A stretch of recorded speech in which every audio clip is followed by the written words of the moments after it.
The studio lights blazed down on Megyn Kelly as she faced the camera, her expression sharp and inquisitive.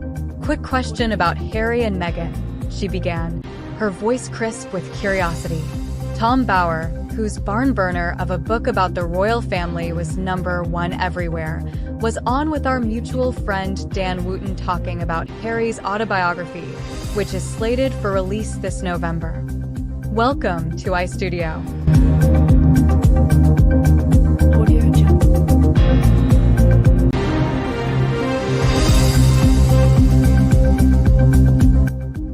She leaned forward slightly, her eyes gleaming with the promise of unfolding drama.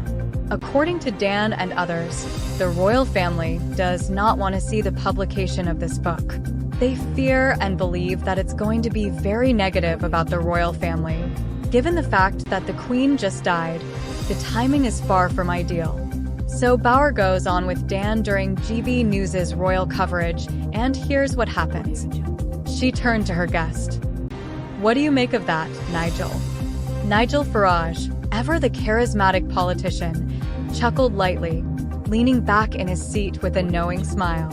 "Tom Bauer is the biographer of our times," he said, his voice carrying the weight of experience and insight. "He's written the most incredible books about members of the royal family, about big business figures, political figures, Boris Johnson, Richard Branson, you name it. I'm very pleased that it wasn't him but somebody else who wrote a big biography about me, because Tom Bauer is really good at putting his finger on those personality flaws. But we all have them, of course. We all have them." Farage's tone shifted, growing more serious. "So, would Harry go ahead with this book?" "Well, think about this. When the Oprah Winfrey interview happened, right? Harry and Meghan knew that his grandfather was at death's door. They knew that Philip was not going to make his 100th birthday, and that was only 10 weeks away. And they still went ahead with the interview." The audience could almost feel the tension rise as Farage continued, his words cutting through the air like a knife. "This trip to the UK, they came here this time, you know. Meghan gave a speech up in Manchester. They went to Dusseldorf for an event. Do you know they weren't even going to visit the Queen on this trip? I thought Charles's words in the King's speech were very interesting. He talked about Kate, or Catherine as we're now branding her, and William as the new Prince and Princess of Wales. But when he referred to Harry and Meghan, he didn't call them the Duke and Duchess of Sussex. No, no, no, no. He talked about my love for Harry, Meghan, and their family who are now building their new life overseas. This is what King Charles III said, and I read into that. You're living on the west coast of America. We want nothing to do with you. Please stay there." Meghan nodded, her eyes narrowing thoughtfully. "Interesting. Well, I did think it was interesting that Meghan comes over. She goes out there to sort of shake the hands of people. And let's be honest about it. Meghan and Harry made the Queen's last 2 years much more difficult than they needed to be. I mean, there's something galling about seeing them glad-handing with the mourners. Name me somebody else who caused more agita to the poor Queen in her last 2 years of life than those two, right?" Nigel leaned in, his expression grave. "Yeah, it was so disrespectful. It was so wrong in every way. But I'll tell you what's interesting. The Queen's coffin will arrive at Buckingham Palace in about 2.5 hours' time, and there will be a military detachment, of course. There will be the King and the Queen consort. There will be the Prince and Princess of Wales. But the Duke and Duchess of Sussex will not be there. And what this tells you, through the words King Charles used, through the very fact they will not be there to meet the Queen's body as it arrives in Buckingham Palace, and goodness me, what a somber, emotional moment that's going to be in 2.5 hours. The fact they're not there tells you everything." He paused, letting the weight of his words sink in. The firm, as the royal family has known, have effectively excommunicated them because they know Harry will go ahead with this book.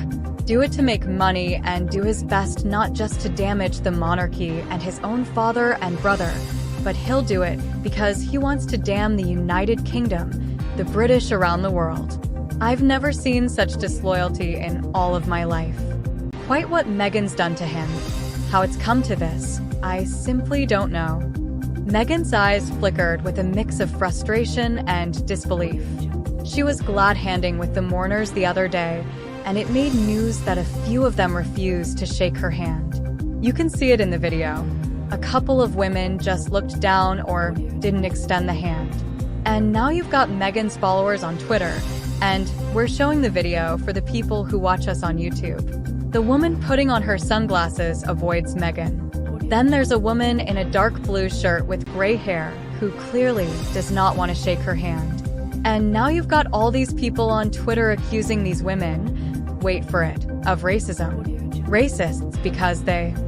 Nigel interjected, shaking his head. Do you know what? Are we getting slightly bored with all this? I mean, you know this. I mean, the use of this word. We should stop. You know what? We should stop even worrying about it. It's become utterly meaningless. It's a substitute for any form of engagement or intelligent debate. And I think we've got to just stop worrying about all these attacks. They mean nothing. Megyn nodded in agreement, her expression resolute. What do you make of the Oprah thing? Because I will say, Oprah weighed in on Meghan and Harry today. I mean, she was in on ground zero of the racism accusation Meghan and Harry launched against the royal family, and now Oprah's calling for sort of a healing moment. Nigel sighed, his face betraying a hint of exasperation. Yeah, well, that is true, of course. I mean, there's barely a family on the planet where someone's not speaking about someone. I mean, that's just the way family is. Megyn smiled slightly, acknowledging the truth in his words. Well, it's true. It's true. Nigel leaned forward, his eyes earnest. Very true. And then we all come together, you know.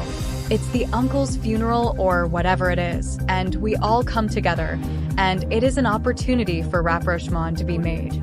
There was a minor rapprochement when William reached out, and they went out, as you say, in Windsor and looked at the flowers and met some of the mourners there.